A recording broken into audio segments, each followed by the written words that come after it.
Ex-quarterback Mark Sanchez now could be facing 1 to 6 years in prison. Let's get into it. I'm Lauren Conlin of Los Angeles Magazine. This is pop culture, scandals, and crime news. Mark Sanchez, he had a bad day yesterday when he was actually upcharged by Marion County prosecutors later in the day with a felony charge. So let's go through that. Initially, he was charged with 3 misdemeanors from this spat that happened Friday night into Saturday morning. And these 3 misdemeanors, they were battery resulting in injury, public intoxication, and unlawful entry of a motor vehicle. Now, yesterday, Ryan Mears announced that after a further police investigation, they now would be charging him with a felony, which is a battery charge with serious bodily injury. And that is punishable by 1 to 6 years in prison. Sanchez was supposed to have an initial hearing today, but he and his lawyers waived that, pled not guilty, and now he's due back in court for a pretrial hearing on November 4th, 2025. So that will be his first hearing and his next hearing in November. And not only that, later in the day, it was announced that his alleged victim, his name is Perry Toll, the 69-year-old, I guess, truck driver, hotel worker, if you will, he announced that he would be suing him civilly as well as Fox Corporation. And he's suing the Fox Corporation for negligence. And, he basically alleges that Fox knew or should have known about Sanchez's, quote, unfitness as an employee, propensity for drinking and or harmful conduct. And he also says that, they should have known this. And despite this knowledge or the availability of this knowledge, Fox Corporation, they hired Sanchez as an employee. They retained him as an employee, and they failed to supervise him in his capacity as an employee of Fox Corporation. So he is saying that they breached their duty of care. And as a direct and proximate result of Mark Sanchez, Fox Corporation's, quote, negligent hiring and or failure to supervise this employee, Sanchez and Perry Toll suffered severe permanent disfigurement, the loss of function, other physical injuries, emotional distress, and other damages. And I am reading this directly from the civil suit. So Perry Toll is respectfully requesting compensation for damages in an amount to be determined at trial, punitive damages in an amount to be determined at trial, costs and expenses of the lawsuit and all of the actions, and then any other relief that the court deems just and proper.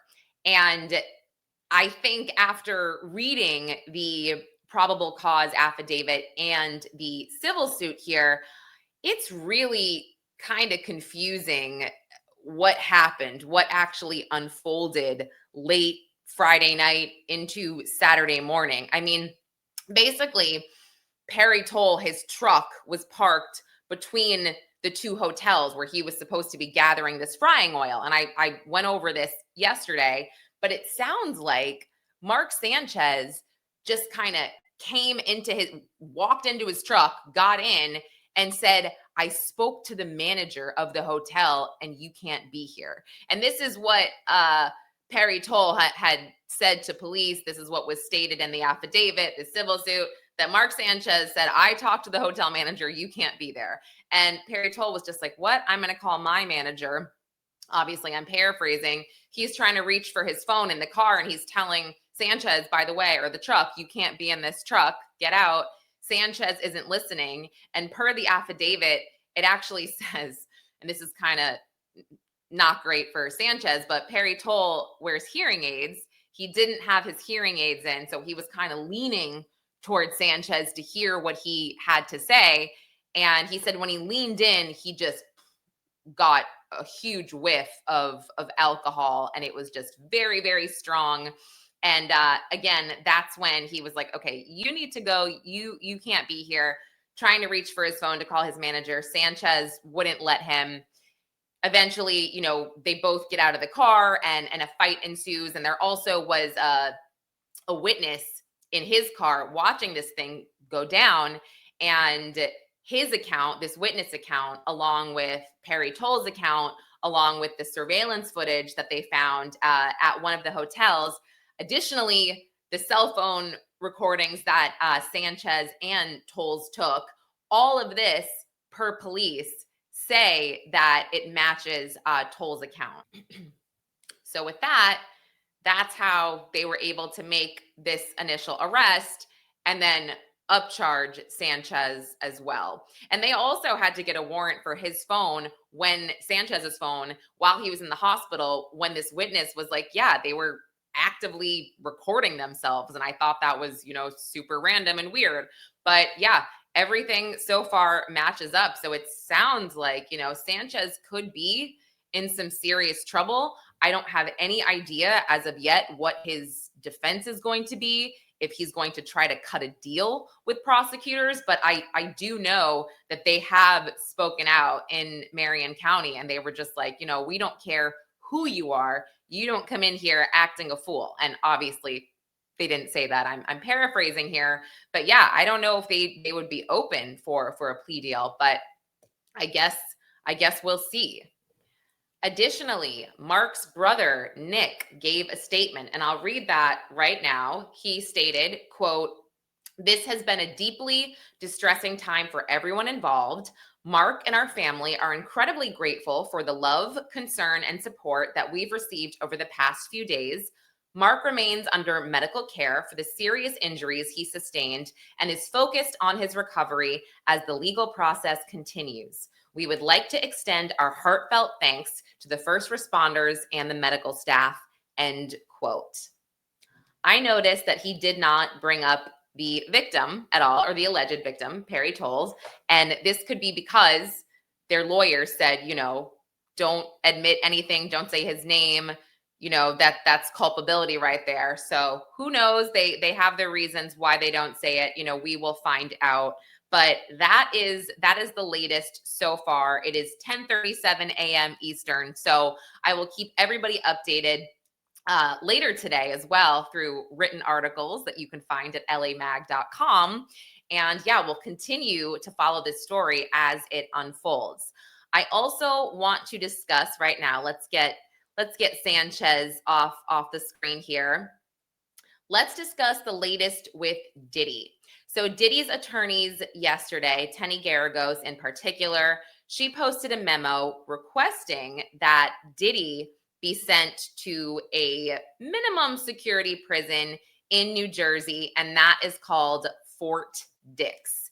Actually, it's more specifically called FCI Fort Dix, and this prison in particular, Tenny Garagos stated in the memo that this prison would be great, and again, I'm paraphrasing, great to address the drug abuse issues that Combs has been having for, the last couple of decades.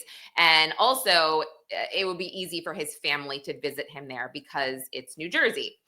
So that is what she cited. And also, just as a side, former notable inmates at Fort Dix include Joe Giudice of The Real Housewives of New Jersey, Martin Shkreli, and Fire Festival's Billy McFarland. Also, there seems to be, I don't want to say confusion, but I guess maybe it's my confusion here, because President Trump came out and said that Diddy asked for a pardon from him. And I had reached out to his attorneys yesterday who said, we are not going on the record and, commenting on us asking for a pardon, because I asked, did you guys formally submit one? I couldn't get a straight answer. And then President Trump comes out and said he was formally asked. I mean, I don't know if Diddy's family requested one. I know that it's a process, and you most likely would need a lawyer to be involved with this process. Also, sometimes President Trump maybe is not super clear on what he's saying. So maybe it was just brought up to him, asked by somebody at random informally. I'm not sure, but I will also be following that because I want to know. I want to know if he was formally asked, if there was a formal request. Additionally, Celeste, Rivas Hernandez, she was laid to rest by a small group of family and friends yesterday in California, the Queen of Mortuary Cemetery, and it looked beautiful.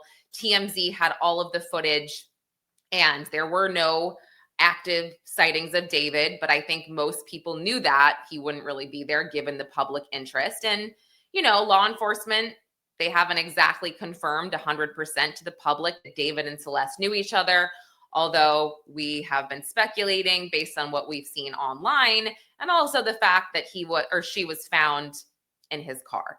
So thanks everyone for listening. Thanks for watching and being here. I will have another update for you tomorrow. And don't forget again to like and subscribe to Los Angeles Magazine so you can get these updates.